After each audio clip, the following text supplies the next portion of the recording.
Okay, so this one is cable machine. Okay, so gagawa tayo ng dalawang variation dito sa machine. Okay, so first variation is high cable fly, and then second variation is low cable fly. Okay, so high cable fly, grab natin yung D-handle na grip, both cables, and then forward tayo. Okay? So starting point natin, make sure natin yung arms natin is naka-point paharap, and then pababa. Ayan, so nasa low siya na position. And then straight, and then go stretch out, making sure na elbow is pauuna, pataas, and patalikod. And then once na stretch na yung chest, push natin, pababa ulit. Papunta sa starting point. Ayan. Okay? So stretch out, and then push. Okay, so second variation is low cable fly. Okay, so yung D-handle grip is ilalagay natin sa baba ng cable.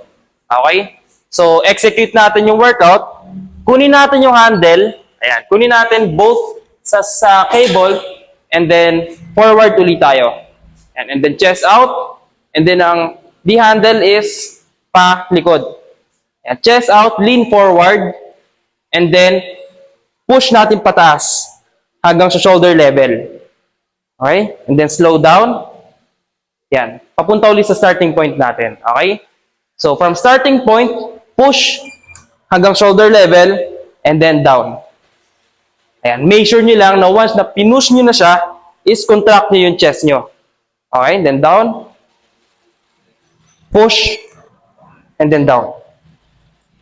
Okay. So cable machine, again, meron tayong dalawang variation. Isang high cable flies and then low cable flies.